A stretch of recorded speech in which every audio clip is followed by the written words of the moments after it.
Ezekiel chapter 8. Matthew Henry's Commentary on the Whole Bible. An exposition with practical observations of the book of the prophet Ezekiel. Chapter 8. God, having given the prophet a clear foresight of the people's miseries that were hastening on, here gives him a clear insight into the people's wickedness, by which God was provoked to bring these miseries upon them, that he might justify God in all his judgments, might the more particularly reprove the sins of the people, and with the more satisfaction foretell their ruin. Here God, in vision, brings him to Jerusalem, to show him the sins that were committed there, though God had begun to contend with them, verses 1-4, and there he sees 1. The image of jealousy set up at the gate of the altar, verses 5 and 6. 2.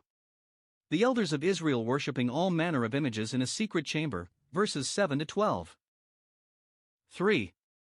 The women weeping for Tammuz, verses 13 and 14. 4. The men worshipping the sun, verses 15 and 16. And then appeals to him whether such a provoking people should have any pity shown them, verses 17 and 18. Ezekiel 8 verses 1-6. Ezekiel was now in Babylon, but the messages of wrath he had delivered in the foregoing chapters related to Jerusalem, for in the peace or trouble thereof the captives looked upon themselves to have peace or trouble, and therefore here he has a vision of what was done at Jerusalem, and this vision is continued to the close of the 11th chapter. 1. Here is the date of this vision. The first vision he had was in the 5th year of the captivity, in the 4th month, and the 5th day of the month, chapter 1 verses 1 and 2.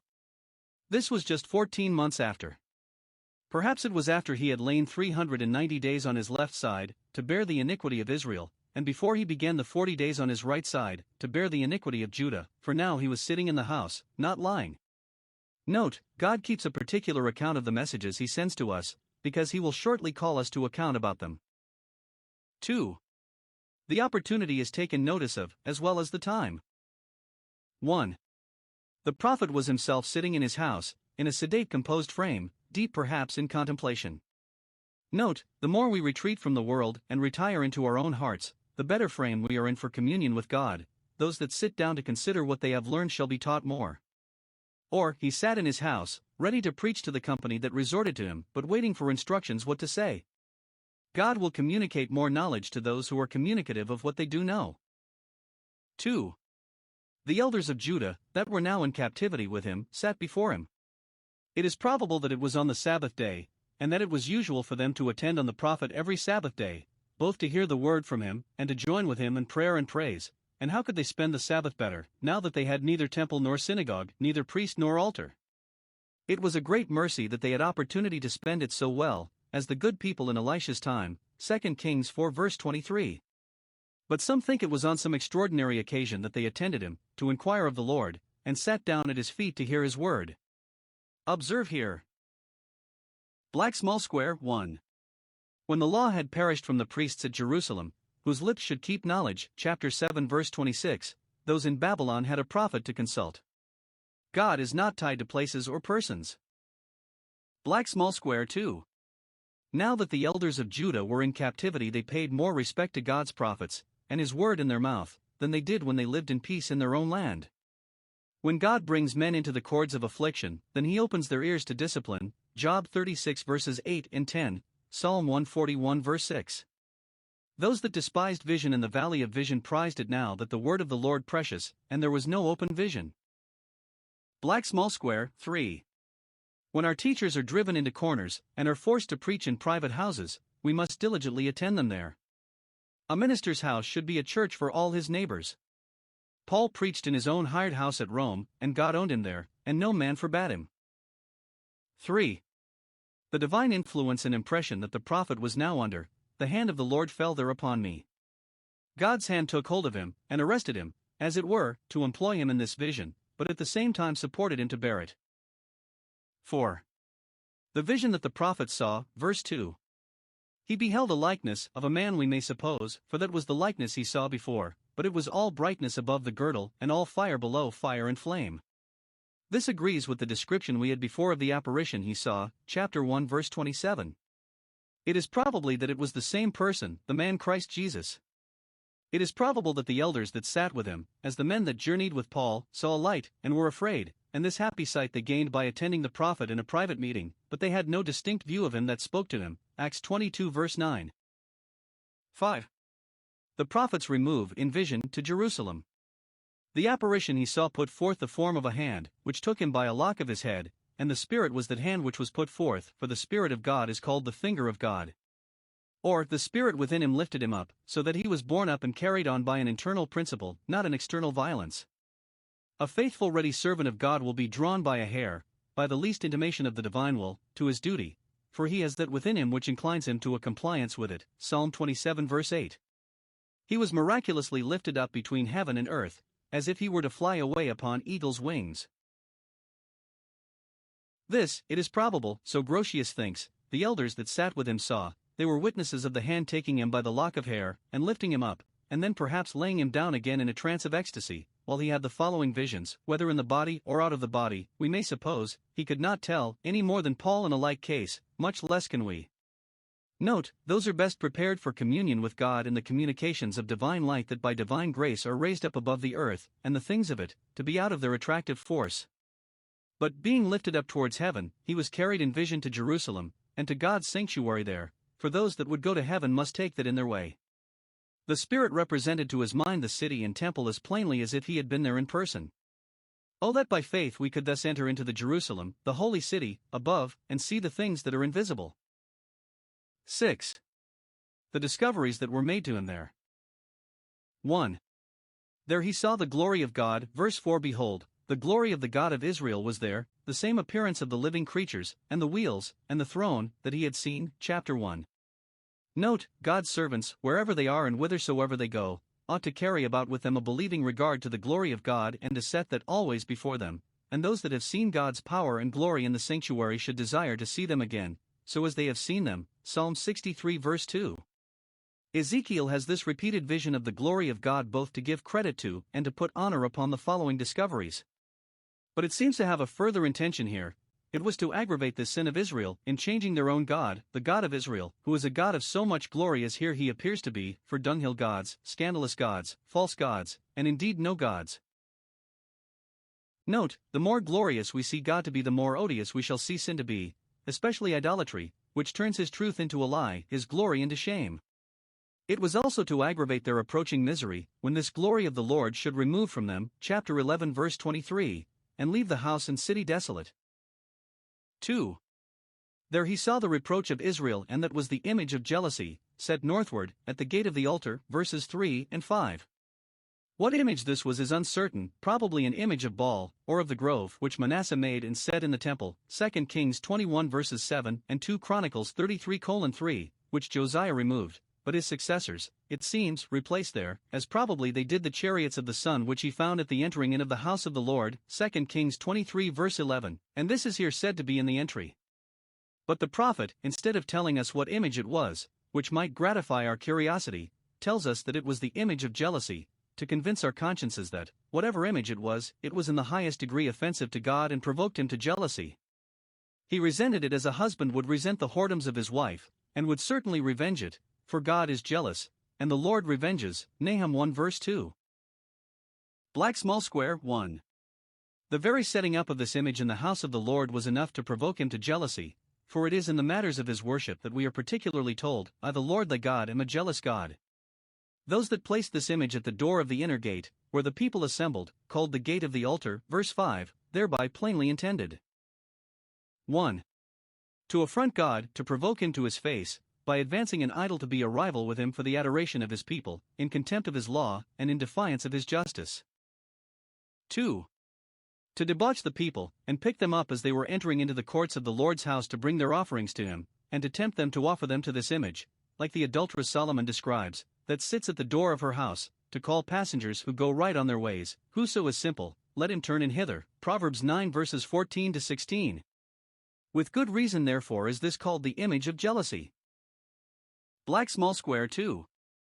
We may well imagine what a surprise and what a grief it was to Ezekiel to see this image in the house of God, when he was in hopes that the judgments they were under had, by this time, wrought some reformation among them. But there is more wickedness in the world, in the church, than good men think there is. And now, 1. God appeals to and whether this was not bad enough, and a sufficient ground for God to go upon in casting off this people and abandoning them to ruin. Could he, or anyone else, expect any other than that God should go far from his sanctuary, when there were such abominations committed there, in that very place? Nay, was he not perfectly driven thence? They did these things designedly, and on purpose that he should leave his sanctuary, and so shall their doom be. They have hereby, in effect, like the Gadarenes, desired him to depart out of their coasts, and therefore he will depart. He will no more dignify and protect his sanctuary, as he has done, but will give it up to reproach and ruin. But 2. Though this is bad enough, and serves abundantly to justify God in all that he brings upon them, yet the matter will appear to be much worse. But turn thyself yet again, and thou wilt be amazed to see greater abominations than these. Where there is one abomination, it will be found that there are many more. Sins do not go alone. Ezekiel 8 verses 7 to 12.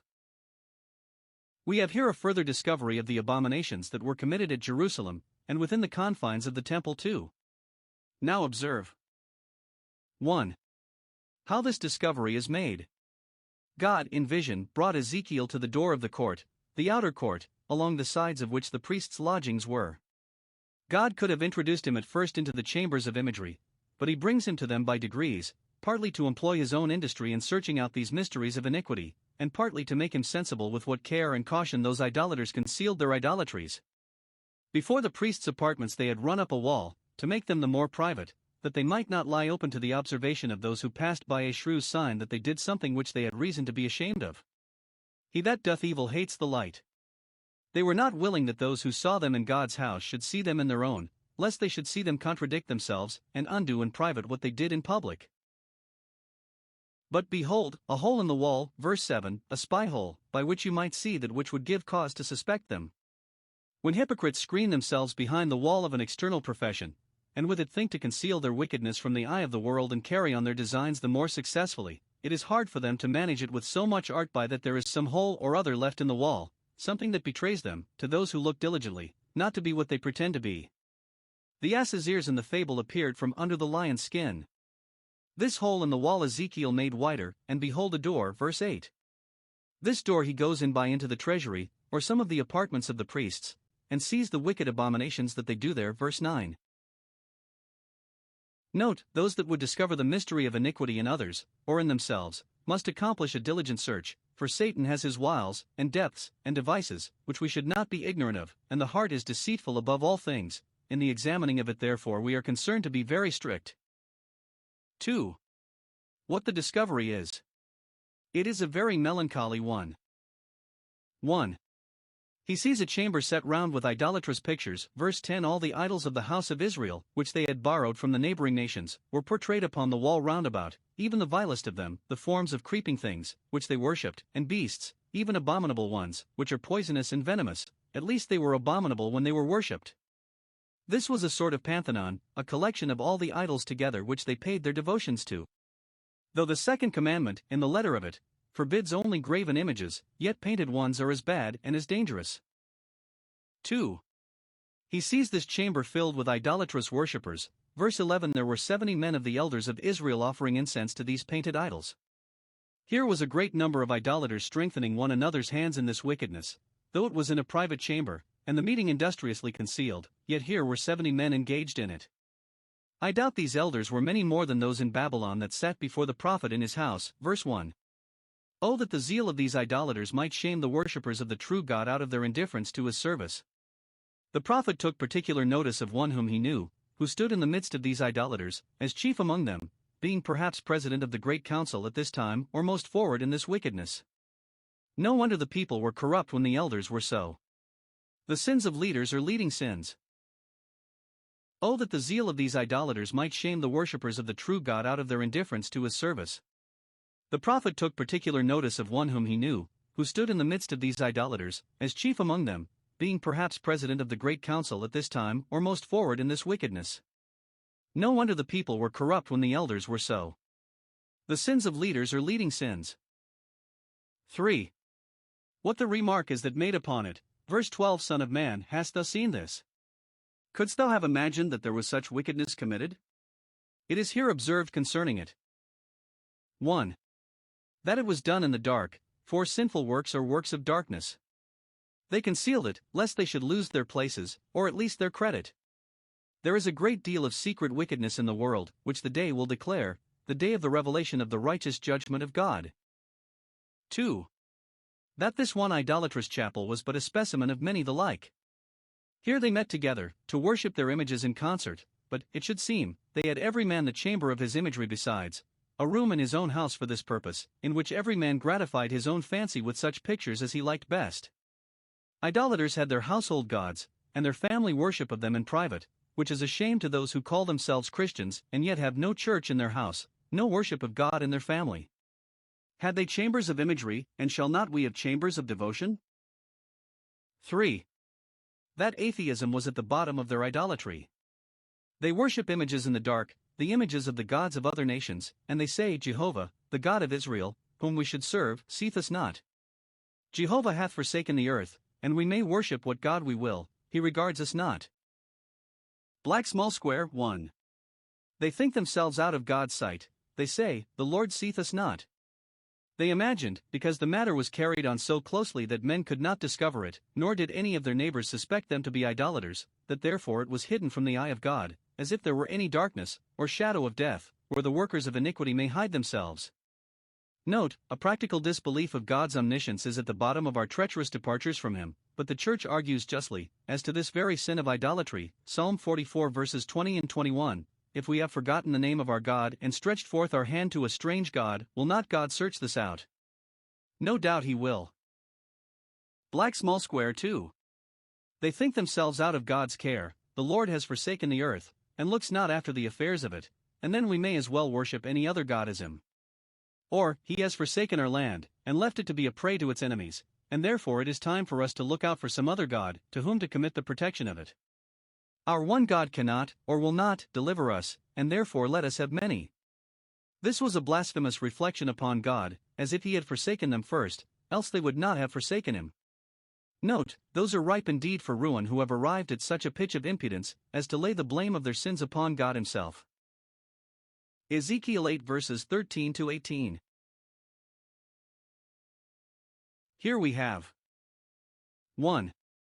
More and greater abominations discovered to the prophet.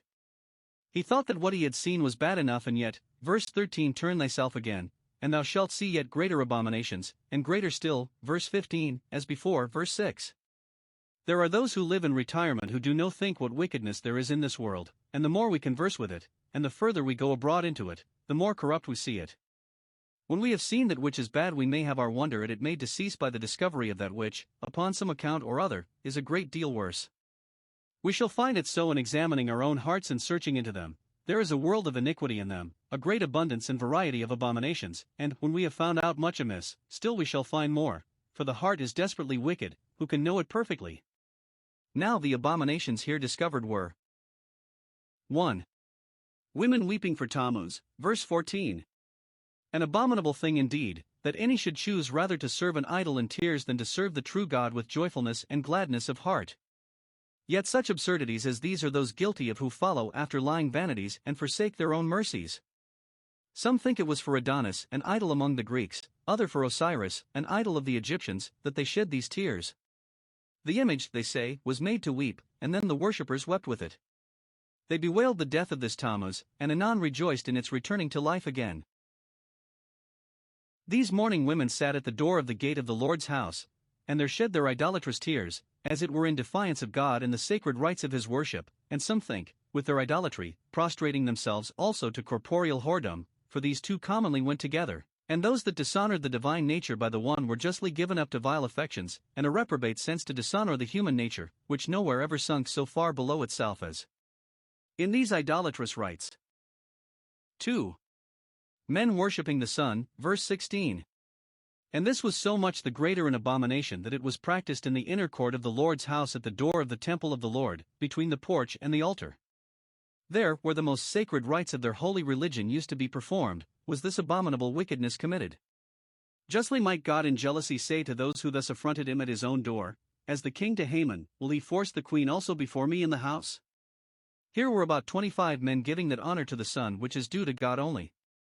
Some think they were the king and his princes. It should rather seem that they were priests, for this was the court of the priests, and the proper place to find them in. Those that were entrusted with the true religion, had it committed to their care, and were charged with the custody of it, they were the men that betrayed it. Black small square 1. They turned their backs towards the temple of the Lord, resolvedly forgetting it and designedly slighting it and putting contempt upon it. Note, when men turn their backs upon God's institutions, and despise them, it is no marvel if they wander endlessly after their own inventions. Impiety is the beginning of idolatry and all iniquity. Black small square 2. They turned their faces towards the east, and worshipped the sun, the rising sun. This was an ancient instance of idolatry. It is mentioned in Job's time, Job 31 verse 26, and had been generally practiced among the nations, some worshipping the sun under one name, others under another. These priests, finding it had antiquity in general consent and usage on its side, the two pleas which the papists use at this day in defense of their superstitious rites, and particularly this of worshipping towards the east, practiced it in the court of the temple, thinking it an omission that it was not inserted in their ritual.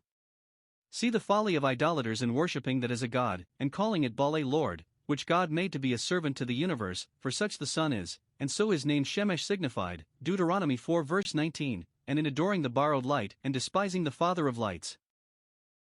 2.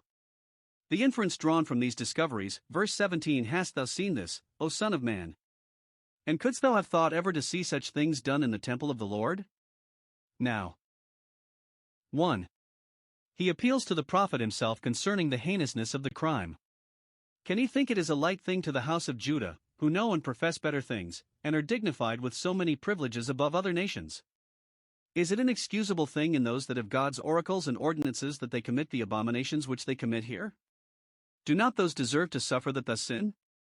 Should not such abominations as these make desolate? Daniel 9 verse 27. 2.